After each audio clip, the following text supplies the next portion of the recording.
All right. What's up, everybody listening to this? This is the Monday morning quarterback show with Ami Zimmerman, and today we have author and professor Jason Staples, but I'll let him introduce himself. So, Jason, go ahead. Hi, I'm Jason Staples.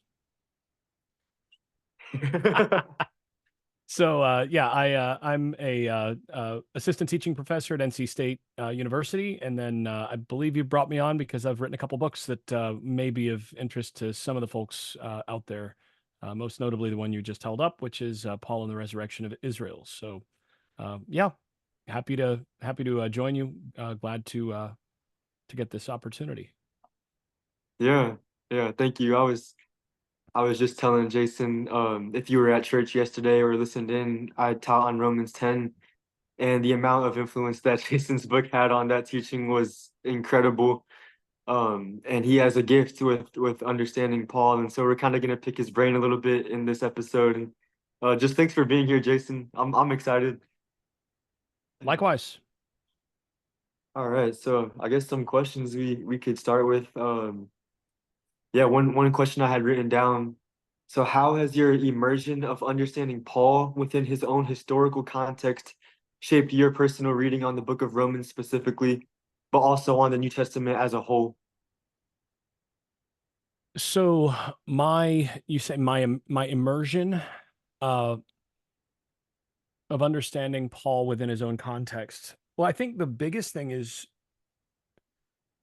that it that reading Paul in his own context and reading Paul in light of the sorts of discussions and passages and prophetic material that Paul's actually working with, uh, it it forces me out of kind of a 21st century mindset to a large degree. And especially out of the kind of American mindset that is easy to adopt of uh, everything is all about me, and did I mention me? It's in reading Paul and immersing in his early Jewish context, you realize that what he's preaching is not really it's not about uh, specifically individual salvation. This is about nations. This is about God's promise to the people of Israel. This is about corporate things that we then individually have part in, but it's not a situation of it's easy. You have this kind of uh, common evangelical culture a lot of times that has this idea of uh, what you need is Jesus as a personal savior, and that's what this Mm, is all about. That it's about embracing that the gospel is coming to recognize that Jesus died on the cross so that he can forget, so that you can be forgiven and go to heaven when you die. And he would have died on the cross for you individually, no matter whether it was no one else or not. And that's not really what you see when you read Romans. You see that this is part of a much bigger story, and that there are a lot of assumptions and other elements to it that you have to take, and you have to read carefully, and you have to recognize if you're going to understand really what he's doing. mm. Yeah, I guess that reality of corporate salvation, like you were talking about with the nations, I'm looking at both of your books here, and one is called The Idea of Israel and Second Temple Judaism, and the other one is Paul and the Resurrection of Israel. So Israel in its Second Temple context seems to be a major field for you in scholarship. So talking about, I guess, transitioning from that answer of corporate salvation and corporate election and corporate everything that Paul would have understood very clearly in his context, being a Second Temple Jew, a first century Jew following Israel's Messiah. What, how has understanding Israel led to you understanding how to read the Bible better? And how would you kind of articulate how the church needs to better understand the idea of Israel and Second Temple Judaism? That's a loaded question, but take it Yeah, it's a away. big question. It's a big question, and I think the biggest thing is when we start to again read things in this larger framework of uh, the Hebrew Bible not just being a sort of a random disparate collection of books or prophecies or whatever, but ultimately the story of a people. And not a, and the interesting part too then is that it's not just of the Jewish people, but even when Jewish editors were putting together what became the biblical corpus, they're writing about their ancestors and an entire group of other Israelites that are also part of this 12 tribe entity that God made promises to. Uh, but they're writing not only about themselves, but about that group, despite the fact that when they look around, they're not seeing the tribe of Reuben or the tribe of Naphtali or some of these Mhm. other tribes at the time. And so then when we get to the New Testament, we're seeing people talking about, Jesus saying to his disciples, you 12 will judge the 12, will sit on 12 thrones judging the 12 tribes of Israel. When we recognize where things are in the story and we recognize that when Jesus is alive, walking around making that prophecy, there aren't 12 tribes of Israel in the land or elsewhere that are recognizably ethnic Israel. So then the question is, okay, well, what does he mean? And then that opens up a whole large vista on which you can then start to recognize what's happening in the New Testament in different ways, and a lot of things start to become a lot easier to understand, honestly. And that's again, that's it's really about establishing a good foundation to be able to see everything else more, or to be able to build sort of the edifice more firmly, or establishing a better lens through which you can see everything else. It's not like it's one thing that, like, oh, if you see this, then you get it all. No, it's one of those things where if you understand this little piece better than what we have tended to understand it in modern biblical scholarship and also in modern Christian theology, if we understand that a little bit more clearly, and sort of move away from some of the mistakes or misunderstandings in that foundational piece, then all of a sudden that lens gets clearer and you can start to see everything else more easily, and things snap into place more easily if you can get that foundation. So that's been, you're right. Those first two books really do focus on this concept of Israel, and where, the place of Israel after, say, the 8th century Assyrian invasions and uh, the 6th century destruction of Jerusalem, and so on. How does that impact the promises of God to the whole people of Israel? And how does that ethnic people ultimately work its way forward into the discussions and discourses that Jesus is having with his disciples, and Paul is having in Romans, and so on. So it's really about that, and it's really about sort of establishing a better, clearer lens through which other things can be seen better and more Mm, precisely, more clearly. definitely. And I guess you kind of hinted at the reality that whenever Jesus is making these claims, go only to the lost sheep of the house of Israel. I think in my introduction to kind of the 21st century Southeastern American Christianity, when you read passages like Galatians 3, where Paul talks about Messiah becoming a curse for us to redeem us from the curse of the Torah. I think that a lot of people kind of think that that's very individualistic, which was your answer to the first question. Whereas I think in your book, correct me if I'm wrong, you make the case and are arguing that which is really crazy and profound, but that the curse of the Deuteronomy 28 curses of the Torah, and that leading to exile among Israel in 721 BC and then Judah in 586 BC, that even whenever Judah and Benjamin and some of the Levites returned from exile in Ezra and Nehemiah in 539 and the time period after that, that actually wasn't the return from exile, because they were still under the curse of the Torah. They were still lo ami, not my people, but that it was in the crucifixion and resurrection of Jesus where the curse of the Torah for Israel as a nation was, the curse was crucified, if you would say. And so how would you go about educating people on that topic of understanding the Israelite, the historical Paul, and how he was understanding like the ontological and cosmic reality of what happened on the cross for Israel, and then because of Israel now for the rest of humanity to be included into God's covenant family of Israel. Yeah. Um, so I think again, the place to start is to go back to Torah.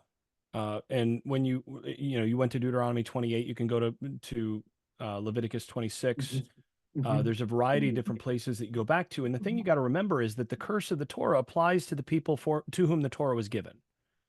And this is actually, it's interesting because you'll have someone who I respect deeply, and that Paula Fredrickson, who has said in her work, she's argued that the curse of the Torah that Paul's talking about applies to Gentiles, but not to Jews. Mhm. The curse of the Torah is not something that applies to Israel, but it applies to those who are outside the Torah. And that's nonsense if you actually read the Torah, right? If you read the Torah, it's, see, I set before you this day the blessing and the curse, right? Life and death. And this curse applies if you do not do the things that I'm commanding you today. If you do not do the command, if you do not love Adonai your God, then you will not receive the blessing. You'll receive the curse. And so that is placed on those specific people. And like you said, you ultimately see that curse come to full force in Hosea, for example, where he, says to Israel, "You are not my people, and I am not your God." And then, you have this promise of them being scattered among the nations. And then one day I will say to those who are not my people, and you will be my people again, and I will be your God. So you have this whole thing that's going on. This is a you can't read Hosea without going back to Deuteronomy and Leviticus and seeing what Hosea is proclaiming in light of that, because Hosea is proclaiming the breaking of a covenant.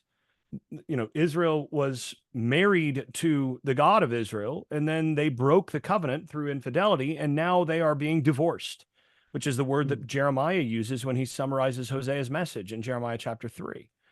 So the whole narrative is that. Now, it's worth noting that Judah is never told, "You are not my people," Mhm. right? Judah is never actually, you do not have Hosea or any other prophet proclaim to Judah, "You are not my people and I am not your God." You do have that to the northern kingdom. But nowhere in the Hebrew Bible or anywhere else do you get this notion that Jews cease to be uh, cease to be the people of God in this way. That Jews are not my people. That's not actually something that happens in that Mhm. context. So what you see instead is Israel, which is the other part of the larger people of Israel, is told that, and then they themselves will be, brought back from not my people. So then when Paul in Romans 9 alludes to this, he talks about how the promise to not my people is the reason that you have to have Gentiles come in together with Jews, not only from Jews, but also from nations, from Gentiles. As he says in the place where it was said to them, "You are not my people, they will be called children of the living God." So Mhm. he alludes to that and connects the salvation of northern Israel and the redemption of northern Israel from being not my people. He connects that with the ingathering of the nations right there. And again, this is part and parcel of the entire narrative of the Torah, uh, where you have the promises made to the covenant people. You have the expectation that the covenant people will break covenant, and then you have the Mhm. promise that the covenant people will be restored from their accursed state at some point in the future. And this is exactly the claim that's being made in the New Testament, that this is actually happening. So, again, you you have to differentiate in all of this between northern Israel, who becomes not my people according to Hosea, the southern Judahites or Jews who also go through their own experience of the curses of the Torah, but it's not exactly the same. And then mm, you have to distinguish between those groups and then the subset of Jews, which would then be, from Judah, Levi, and Benjamin, who returned from Babylonian exile and resettle in the land. And, they're not all of Judah. They're not mm, they're certainly not all of Israel, and mhm, in no case do we get any evidence from Ezra, Nehemiah, or anywhere else that they received the promised circumcision of the heart, the new spirit, any of these other things that are specifically and explicitly associated with the resurrection of Israel from the dead, from the curse that they take on, or the ultimate reconciliation of God with His people. That's always associated with those elements. And if there's one thing that we see Ezra, Nehemiah play up, it's that, oh man, we're doing it again, aren't we? And you mhm, have this over and over again in that book, that illustrates that point. So yeah, that's really important to get. And then and the other thing, by the way, is that you don't see in any place in early Judaism, in no early Jewish text do you see the events of the Persian period in Ezra, Nehemiah, or thereafter, or at any point in the Hellenistic period. You don't see any early Jewish text or any early Jewish evidence that people actually interpreted the events of Ezra, Nehemiah, or thereafter as the fulfillment of the promises of restoration or the renewal of the covenant. Nobody interpreted it that way. And so then when you get to the New Testament and they're making the claims that they're making, and Paul's talking about what he's talking about in Romans, it makes a lot of sense, a lot more sense when you read it in that light. And this is something, I mean, other people have commented and have, built large paradigms on the recognition that the end of exile is really important for the New Testament. What I'm doing is I'm essentially trying to get more precise and observe that, like, well, this kind of metaphorical reading and all of these things where you're recognizing that there's something exilic here, those aren't quite right, but the general insight that exile and the curses of the Torah, specifically on Israel, are really important.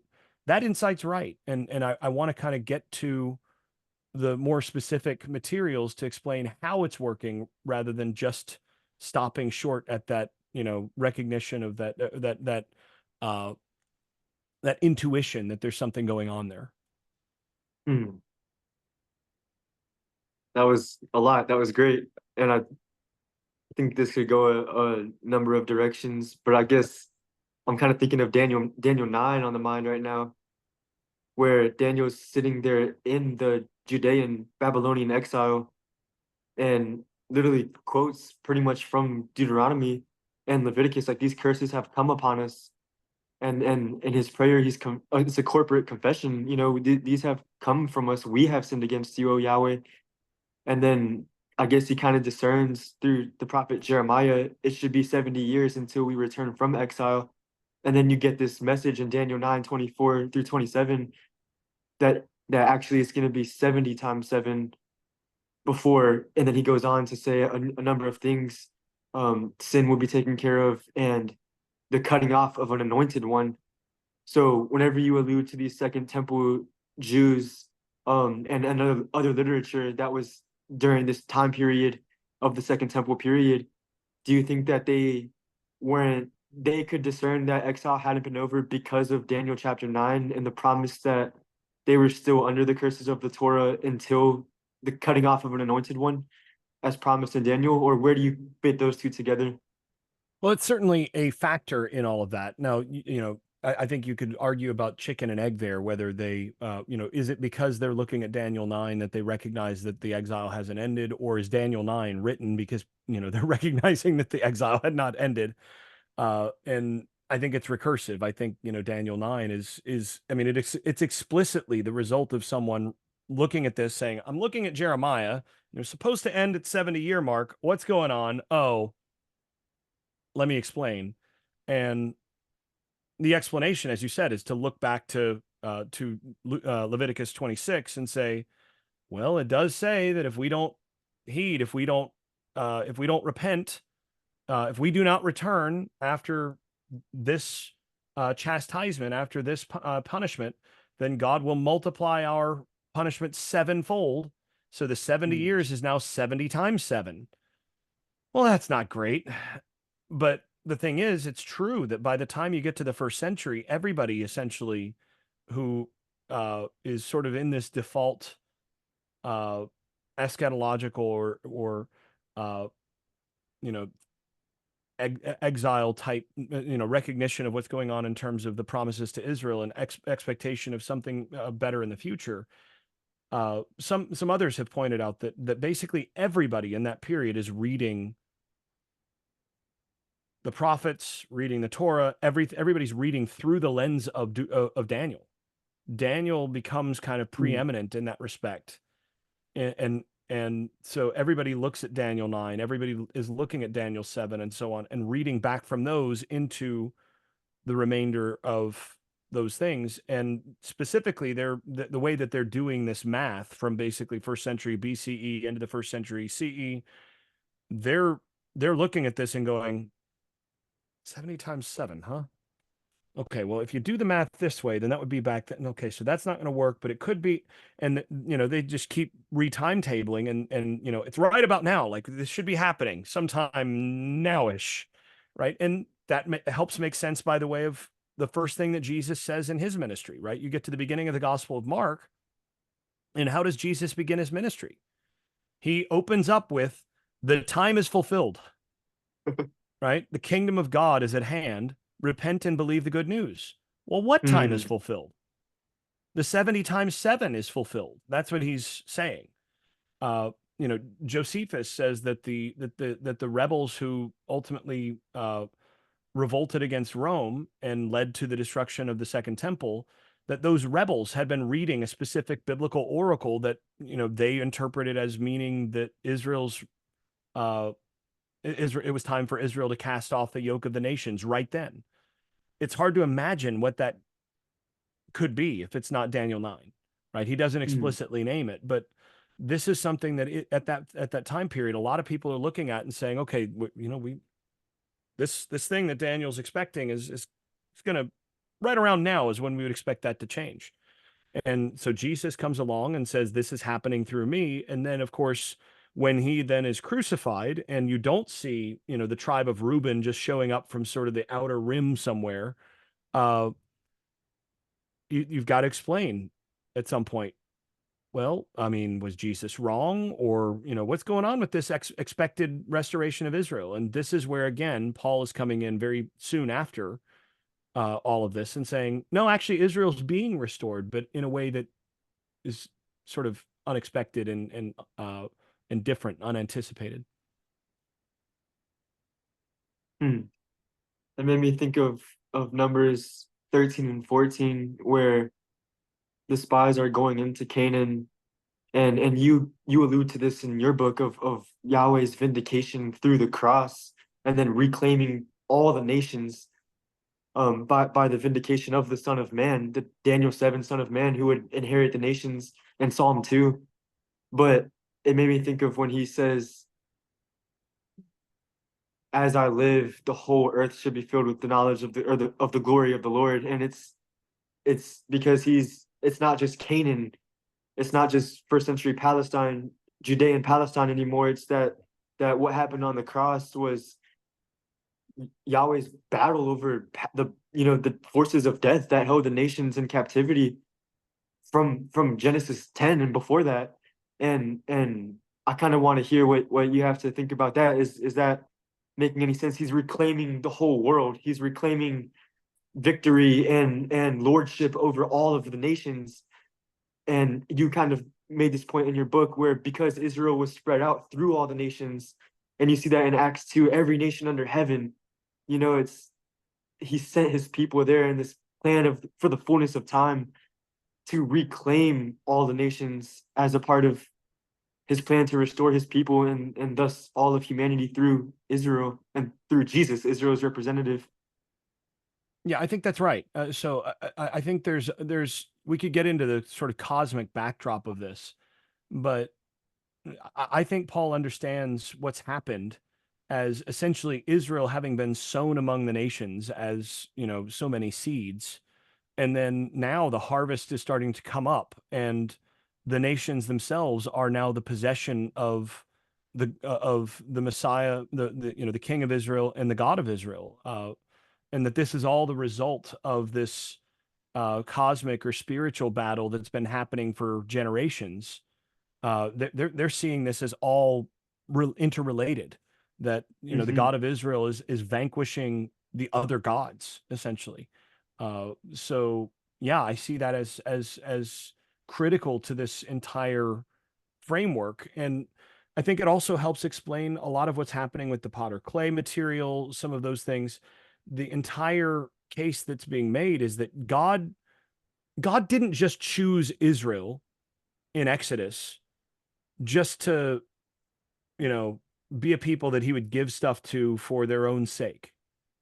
Right? What is this what does he tell them in Exodus 19? He says, you'll be my people, and he is, you're to be a nation of priests. Well, here's the thing about a priest. In general, a priest, sort of by definition, is someone who is an intercessor or someone who goes between a deity and others, right? The priestly role sort of works that way. So Israel is supposed to be a sanctifying agent and, an agent of transformation for the whole world. And we see this even in the design of the tabernacle and the design of the temple and all of these things. I mean, this is one of the things that Jesus uh, condemns the Jerusalem authorities for when he goes to the temple. Is it is written, "My house will be a house for all nations, for all nations," but you have made it into a robber's den, a den of robbers. This is the argument that's being made here is that when and where Israel resisted and ultimately failed in its call to be a nation of priests and a light to the nations, uh, and it's not an entire failure. I mean, you see some degree. I mean, in Acts, it comments that for Moses has been read in every city from ancient times. There is this sense that there has been some light shed by Israel in various ways, but the fuller purpose of choosing Israel all along was for Israel to lead to the blessing and the benefit not only of itself, but through itself, all the nations. And this is the condemnation of the prophets as well to the people of Israel at different points of, I appointed you to do these things, but instead you not only did the practices of the people around you, but you did worse and you taught them to sin, right? You taught them to do worse. Hmm. This is one of those things that shows up in a couple places. So then the question is, well, can God not get it done if his people don't obey? And the argument is no. God, in fact, then uses the disobedience of his people to sow his people among the nations. And then, since the promise has not changed, that promise, once reactivated, just brings in the nations too. And so Israel becomes the agent of the nation's redemption, even in its rebellion. And God uses the rebellion of his people for redemptive purposes, and this becomes a foundational sort of understanding of the overarching uh, mercy of God toward his people and through his people to all nations. Hearing you talk makes me think of how Paul ends Romans 11. Just hearing this plan, I mean, just the riches and the knowledge and the wisdom of God. It's how could you plan for these things? But that's who Yahweh is and who he decided to reveal himself as through Jesus, Messiah. And um, wow, I guess I was gonna ask you how you would summarize kind of Romans 9 through 11, but we've kind of been talking about that.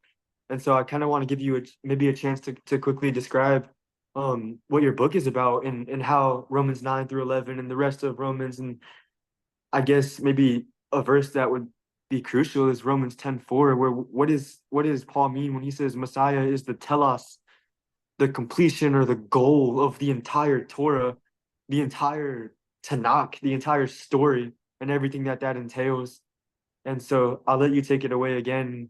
Um, would love to hear how you would summarize what your book has to offer to 21st century, Christians and everyone after us, and what we can learn from that as normal laymen and followers of Jesus. Yeah, and I like that you picked 10:4 as sort of a centerpiece for this book because in a lot of ways it is. A lot of the initial discussion so far about this book has centered on Romans 9 and Romans 11, which is understandable because I've proposed a paradigm that does, I think, better integrate those chapters with what Paul is preaching across the rest of his letters. Uh, but really, the heart of the book is very much in Romans 10, and I think actually the sort of the heart of what's going on in Romans is very much in Romans 10 as well. Romans 10 summarizes a great deal of what we find elsewhere in Romans, and it's no coincidence that then it's maybe the chapter from uh, not just Romans, but from all of the Pauline letters that is sort of proof texted or used uh, with used as clever little aphorisms in presentations of the gospel all the time. I mean, this is where you get, Messiah is the end of the law or end of the Torah or, telos of the Torah. This is Hmm. where you get, if you believe in your heart and confess with your mouth, these are things that you hear all the time. And I actually in the book propose that by and large, a lot of that has been misunderstood by a good many readers in terms of what he's trying to do. And that verse in particular, Messiah is the end of Torah, or is the telos, the goal of Torah for all the faithful. That um, I think has a sort of it has more than one layer of meaning. But the first place that I go with this is okay. Well, what is the actual last word of the Torah? Let's find out what the Torah says at the end. Let's just take a look. Let's just find out if there's any connection between what's going on with Jesus and the last thing the Torah says. And if you go to the very last full clause, the very last independent clause of the Torah, it's Deuteronomy 34:12, where it says, "Since that day, no prophet like Moses has arisen in Israel." And then it, has the dependent clauses, Moses, whom God spoke to face, et cetera, et cetera. And that, of Hmm. course, tags back to Deuteronomy 18, where there's the promise that God will raise up a prophet like Moses, a prophet like me from among your brothers.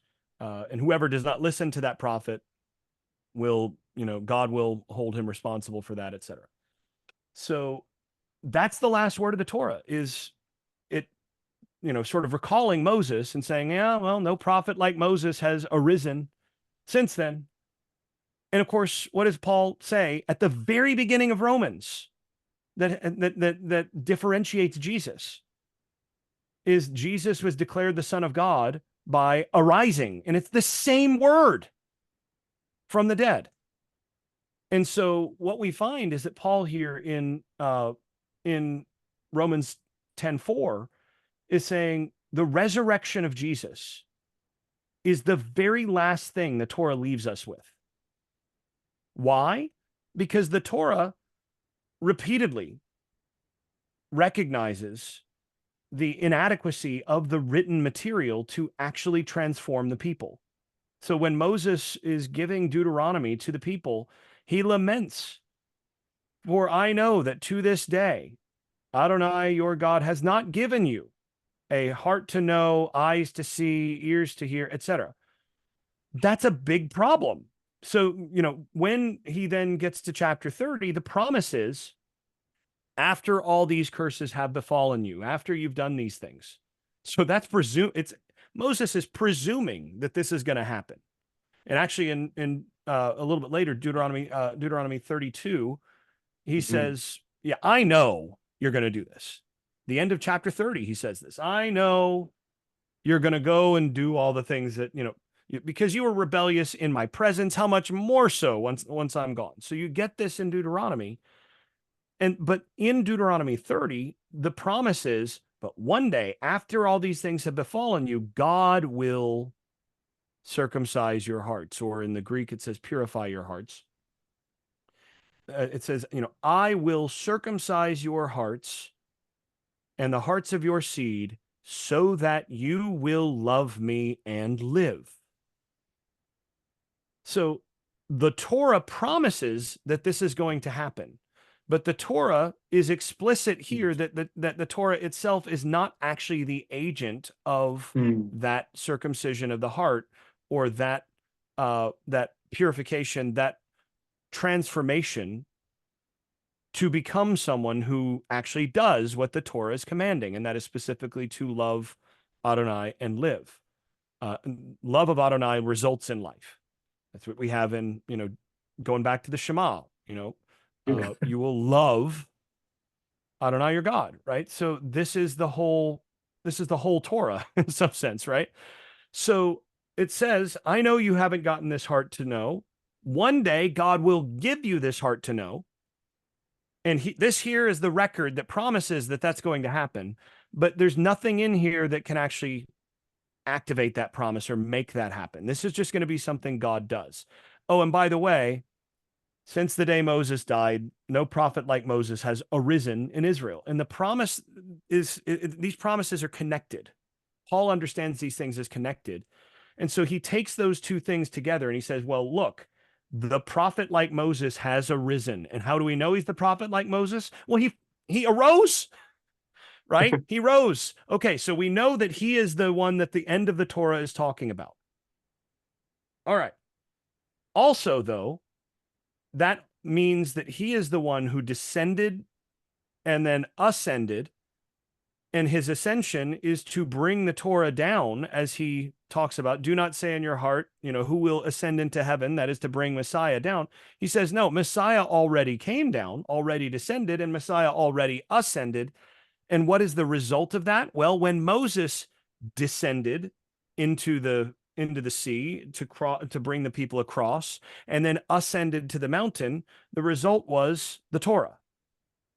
What Paul argues in Romans 10 is Jesus he descended into the grave and rose from the dead and was then exalted to heaven in order to dispense the Spirit, which is the Torah on the heart. So now Jesus is the lawgiver, just like Moses, only instead of giving the written Torah that the people would not keep because they didn't have the capacity to do so because their hearts weren't changed. Now Jesus has ascended to give the spiritual Torah that is written on the heart so that the hearts actually change, so that the people do the very things that the written Torah talks about as the will of God. And that is specifically love of God, which Paul then says he has put the love of God in our hearts, right? The problem of the love of God, the lack of the love of God, has been solved by the Spirit. For the one who has the Spirit automatically loves God. So that problem is no longer that's no longer even necessary to focus on because it's automatic for those who have the Spirit. Then all that remains is to love neighbor. And so therefore fulfill the whole Torah. And this is why after Romans 11, when Paul has laid all this out theologically, what remains is 3 chapters of case studies of, okay, well, what does it look like to love one's neighbor in this Mm. new situation? He's not saying, okay, well, let's put away the idols. Here's what we've got to do in order to demonstrate love for God. He's presuming that the Spirit has put the love of God in your heart. Okay, well, now how does that manifest into love of neighbor, and how do we actually live that out in a way that works? And he gives a series of case studies and says, okay, love of neighbor requires this. Here's situation. Here's what Torah guidance says. Here's how we would do this. Here's how love of neighbor is manifest in this situation. And so then you get those 3 chapters essentially of those case studies to show how that's lived out, love of neighbor for those who have the Spirit. So that's by the way why when Paul talks about this in Galatians, he says, the whole Torah is fulfilled in one command: love your neighbor as yourself. He's talking to people who have the Spirit, or at least ostensibly have the Spirit, and that's why he doesn't spend the time on the first command that Jesus talks about: love the Lord your God. He only comments on the second one. Why? Because for those who have the Spirit, the first one is already addressed by God Himself. Wow. And so that's what's happening in Romans 10. And this is why he, then Christ is the end, Messiah is the end of the Torah or the goal of the Torah. Both of those end up being the same thing. The Torah culminates in the resurrection of Jesus. And the resurrection of Jesus is what then provides what the Torah promises, but can't, but says it isn't and can't provide. So now he provides that. So that's the goal that it's promising, and then results in the love of God, which is the goal that it sets up, and then gives the capacity to do the second half of that, which is to love neighbor. And so that's all that's left. And that's why he then gets into the quotation of Deuteronomy 30:11 through 14, the ascend and descend, all of that. He understands that as connected to the promises of Deuteronomy 31 through 10, which, I will circumcise your hearts and all that. Once you have the circumcised heart, it's no longer going to be a matter of like, well, who's going to ascend for us? It's already been done. It's already in your heart and in your mouth. Now all you have to do is manifest that, live and speak in light of what has already been given. And so this ends up being sort of the central way for Paul to explain what's been happening. And he tags that right onto the end of Deuteronomy and really explains the whole course of Deuteronomy in light of the resurrection that it's talking about, or how he understands it as the resurrection that it's talking about in that last 3 verses of the book that then comment and take you back and tag you into all of the rest of it. So that's how he understands that. And to me, that ends up being absolutely bedrock for understanding Paul's gospel.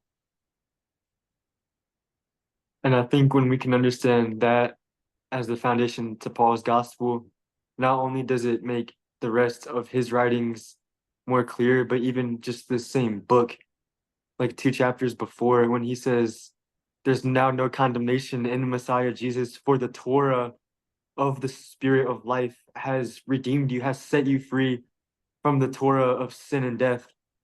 For God has done what the Torah, weakened by the flesh, could not do. By sending his own Son in the likeness of sinful flesh, he condemned sin in the flesh in order that the righteous requirement of the Torah might be fulfilled in us who walk not according to the flesh, but according to the Spirit. And yeah, it's that was, all right thank you there. for, it's Yeah, all it's right all there. right there. And again, this goes all the way back to Exodus. In Exodus 19, when the people do not ascend onto the mountain for the marriage ceremony to meet God, and only Moses ascends the mountain where the fire is, and the people remain at the foot of the mountain, and they're looking up there and they're seeing the fire and they're afraid and they don't go up. Well, the fire stays up there, and Moses sees the spiritual Torah. He experiences the intimacy with God in that fire, but the people don't. They get the written Torah that then goes through Moses, that is symbolized by the veil and all of these other things. Well, what we see in Acts, which is very much a Pauline, kind of construction, obviously. What we see in Acts is Day of Pentecost, which is, of course, the day that commemorates the giving of Torah. That's the day that in the in Jewish tradition is associated with the giving of Torah at Sinai. On the day of Pentecost, instead of the people going up onto the mountain to be in the fire like Moses, the fire comes down from heaven and rests on each of the people, right? So the Spirit that Paul is proclaiming is essentially the thing the thing that Moses ascended to enter, descends to enter the people, which is a complete reversal of that episode. So that instead of having to ascend up to the mountain to get this, which the people won't and don't, the Spirit of God descends to enter them and to deal with all of those problems on that end. So this whole thing amounts to the announcement of that move, of that thing happening. Wow. It's it's crazy how much we can understand Paul when we understand Torah, and it made me think of, I think it's verse 18 or 19 in Romans 10, where he quotes Psalm 19, and I hadn't actually thought about this in a while or at all, but Psalm 19 is the very psalm where the psalmist says that the Torah of Yahweh is perfect, the instruction, the plan, the wisdom of Yahweh, and that's what Paul is working with. Is this is our God, this is and he's a first century rabbi, and hearing you kind of explain all these things sequentially, and the way that you've presented out the argument that Paul is writing Romans 9 through 11 kind of chronologically, with its climax as Jesus being Lord of all of creation, and it's beautiful and it's incredible, just witnessing God's faithfulness through it all, and even just quoting Shema, kind of building off of what you said. Hear, O Israel, Yahweh our God, Yahweh alone. Love the Lord your God with all of your heart, with all of your soul, and with all of your strength. These commandments that I give you today are to be on your hearts. So the work of the Spirit there, and press them on your children. Talk about them when you sit at home and when you walk along the road. And the word that Paul uses here for rise is kum, resurrection, when you lie down and when you rise up. And he's done the work that we couldn't do by giving us the Spirit, by giving us the Son, so that now we could actually practice Torah in the way that it was always meant to do, in the way that it ended the telos of the Torah with the resurrected prophet, the resurrected culmination of Israel's story and fulfillment, and that's good news. Yeah, yeah. I mean, Right. that's why it's the good news, right? That's the whole thing, is like the very thing that the Torah promises as the conclusion of its whole message, the culminating move of God, the culminating redemptive move of God, is accomplished in Jesus. That is what Paul is proclaiming. And if that's the case, that's pretty good news, right? If you choose to follow that. Um so yeah, I mean that's, like I said, that's bedrock for me in terms of understanding what Paul's doing in Romans. So for anyone listening, what Jason just said, he's speaking to someone who's grown up under Torah. So I've practiced Torah. I grew up in a Torah observant family, and Christ, Messiah being the fulfillment of Torah is very much good news. And thank you for all of your work, Jason. Is there anything that you wanted to leave us with or to conclude with? No, I think we've gotten through basically what we would probably be best. If I said anything more, I think we'd all be overloaded. So yeah, I think it's good to leave it there. This was really a good conversation. Thank you for the invitation. Always happy to get a chance to talk. Yeah, we'll have to do this again. I'm sure there's a lot of things that you can help out just the local churches with, and the wisdom and the spirit that God has filled you with. And I do have one question before you leave. So we've been talking pretty loudly. Have you woken up Bilbo Baggins yet?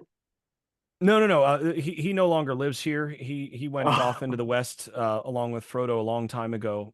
So I actually acquired this place from the Sackville Bagginses, who there's a few generations past. They were kind of a little bit of robber barons, as it were, of their of Hobbiton. And Yeah, this has been a good residence for quite a while. oh.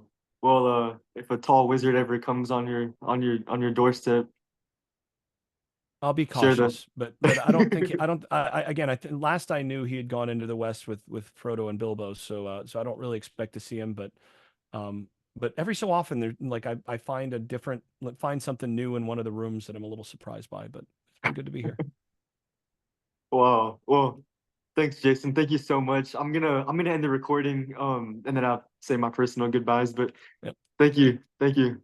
yep. Thank you.